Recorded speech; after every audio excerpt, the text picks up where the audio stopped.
अगर आप भी चाहते हैं कि आरसीएम म्यूजिक के वीडियो सबसे पहले आप तक पहुंचे, तो लाल बटन को दबा के चैनल को सब्सक्राइब जरूर करें और साथ में बेल आइकन को दबाना ना भूलें।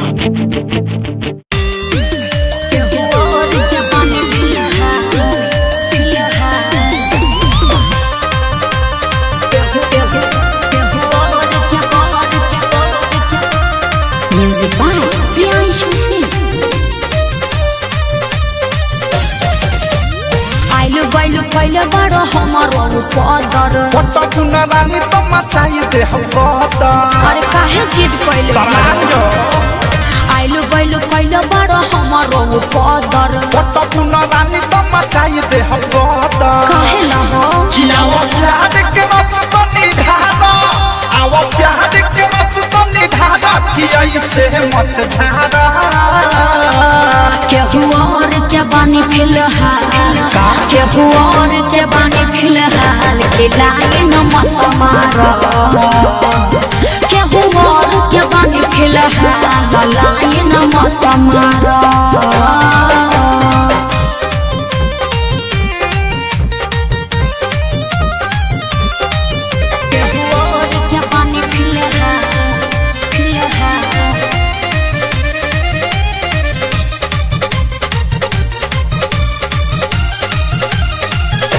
दुआरी दोसर गोर मटक चला वाला छोड़, टाइम तू करो न पास, मिली अभी दोसर झकास।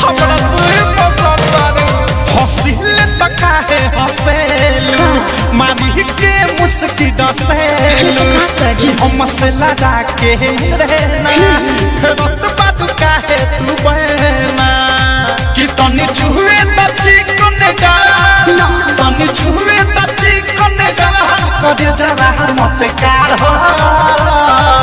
क्या हुआ और क्या बानी फिलहाल, क्या हुआ और क्या बानी फिलहाल, खिलाए न मत मारो। क्या हुआ और क्या बानी फिलहाल, लाए न मत मारो। क्या हुआ और क्या बानी फिलहाल, फिलहाल। क्या हुआ और क्या बानी फिलहाल।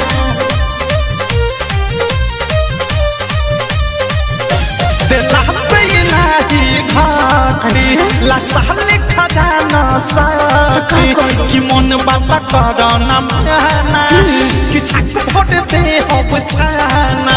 अरे दिक्कत हो जाए बायावा धस प्रेमी से प्यार, झूठी तो कैसे होई तैयार, कि राइटर के विशाल तू लौन मन के संभाल। बताइबू कि सब जाने ले अनुराग, सब जाने ले प्रियांशु, की बतिया मत डरा।